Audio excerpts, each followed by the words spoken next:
The John B Cowle, a steel bulk freighter that was built in 1902 by the Jenks Shipbuilding Company.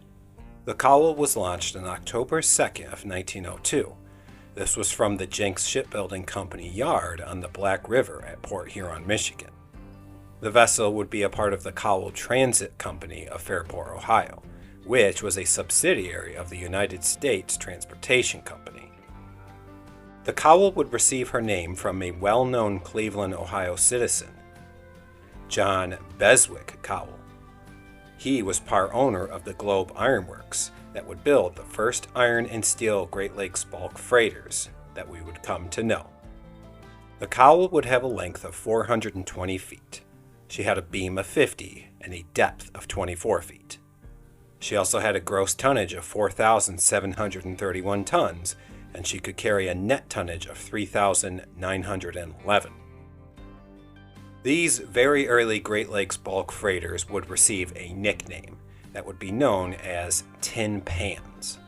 Now, the reason they would have this nickname Tin Pans, or even Tin Stackers, would be because of their bright silver painted smokestacks that could be seen on the water as they were out sailing. These silver stacks would actually be frequently paired with a black cap, and that would have the signature look for vessels which were operated by companies like U.S. Steel's Pittsburgh Steamship Company. The Cowle would also come equipped with a triple expansion steam engine that would push her crew of around 24 along on the water. Now, a tragic side event that would happen to the John B Cowle. On May 31st of 1906, the Cowle was downbound for Huron, Ohio. Meanwhile, the Erin, which was also towing the barge F.L. Danforth, was upbound, and she had a load of coal from Cleveland, Ohio, aboard her.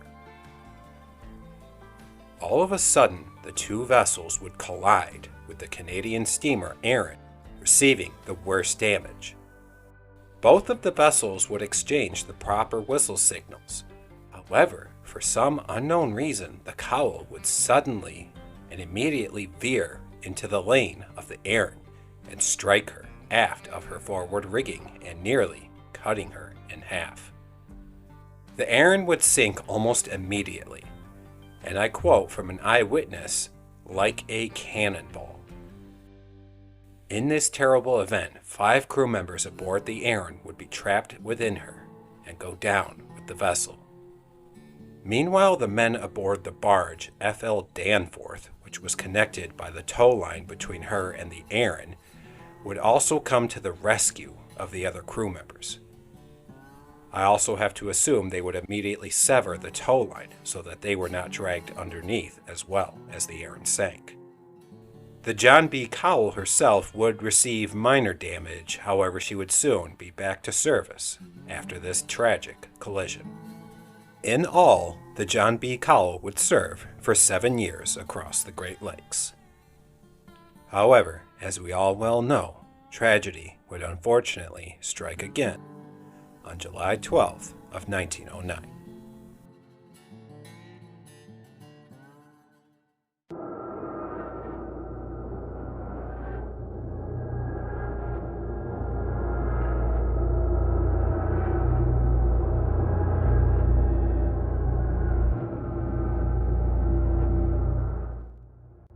On July 12th of 1909, the SS John B Cowle was making her way with a cargo of iron ore loaded at Two Harbors, Minnesota, for Cleveland, Ohio.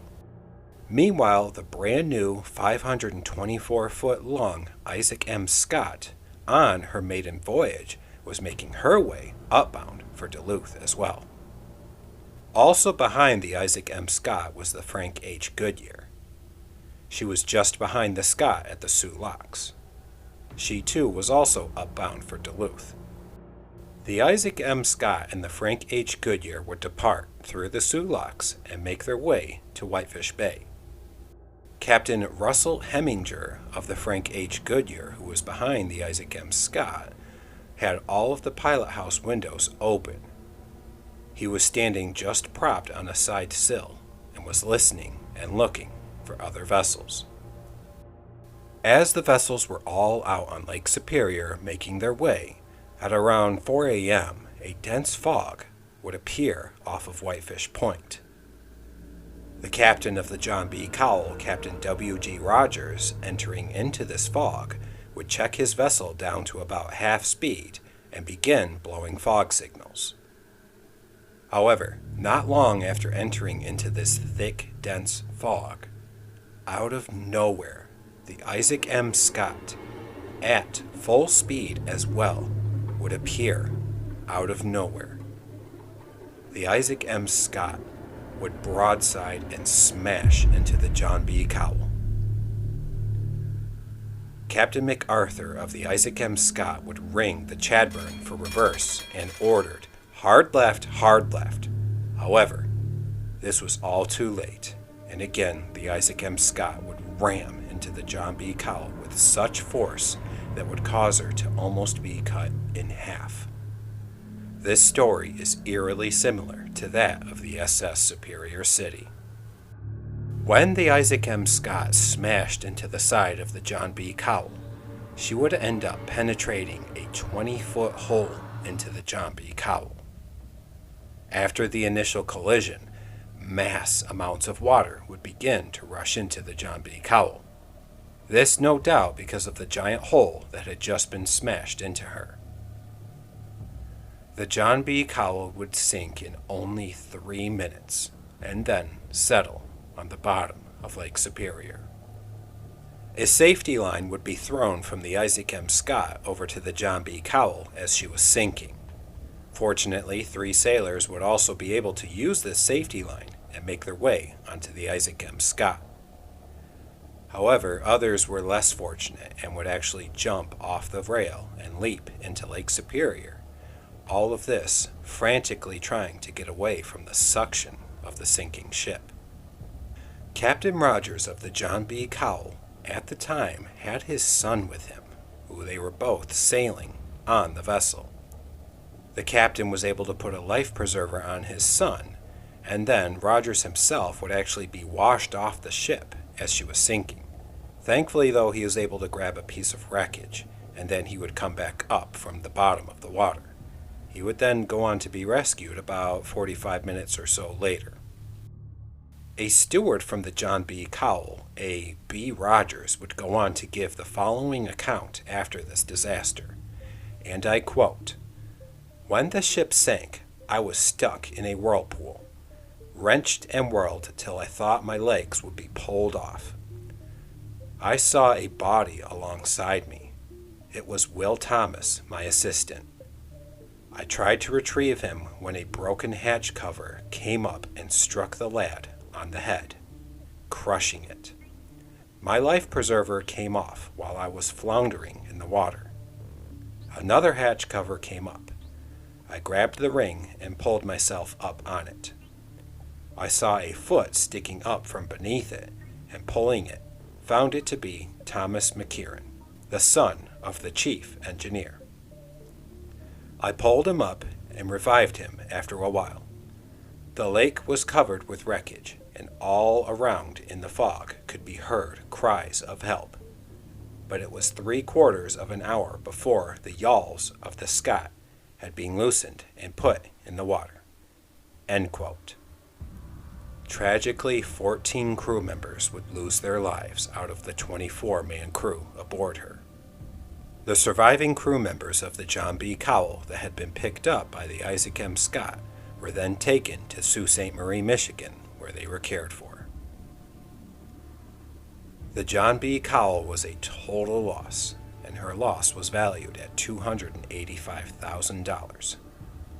Her cargo of iron ore was also valued at $25,000.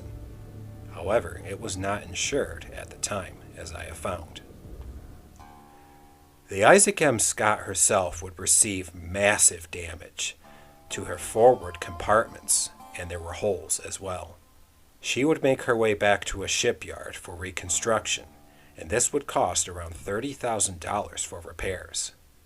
Investigations into the disaster would reveal that the pilot of the Issac M. Scott, F.W. Werthemeyer, was going at an excessive speed and would also fail to signal. Some interesting side history to the other two vessels, the Frank H. Goodyear and the Issac M. Scott, must be noted here. The Frank H. Goodyear would go on to be sunk in a collision in fog with the steamer James B. Wood, which I have also done an episode on that very collision and sinking. The Issac M. Scott as well would go on to sail for 4 more years. However, she would be lost in the infamous 1913 White Hurricane. The once magnificent John B. Cowle was now no more and at the bottom of Lake Superior. Her wreck would be discovered in 1972 just south off of Whitefish Point and around 220 feet of water.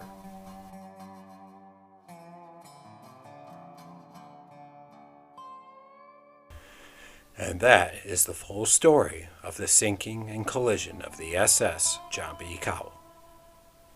Well, I thank you everybody so very much in joining me in another revisiting story of these episodes that I've covered in the past.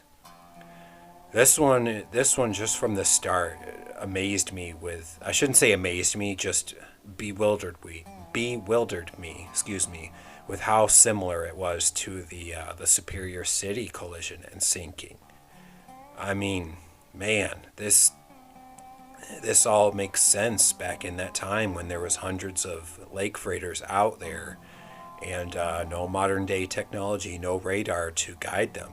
And, they would follow their standard procedures with the fog signals and definitely going at slower speeds. But again, it makes sense. All these collisions happening, how can you avoid it? And definitely an eerie thing to see, in the early morning hours with these vessels and just appearing out of nowhere. I feel bad for the whalebacks that were involved in these collisions, because considering how low to the water line they were, and then to see a massive 500-foot lake freighter come out of nowhere and cut that in half or whatever, that's yeah, this collision definitely was historic, not in a good way. I mean, it's sad each and every story that I cover, especially with the crew members losing their lives. Thankfully, in this one, there were survivors, but it happened, and it definitely would be part of changing shipping on the Great Lakes, which would thankfully lead to less and less of this happening throughout time, but it didn't happen right away.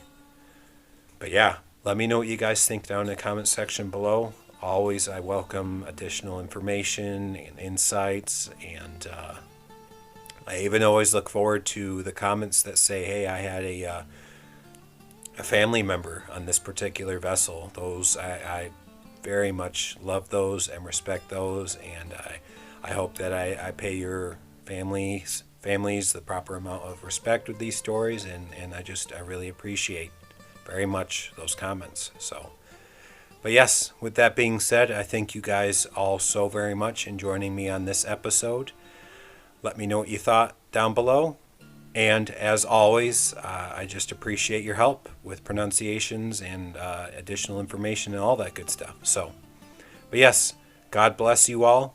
I thank you very much again for joining me on this episode of Songs of the Great Lakes. And as always, look forward again to the next episode.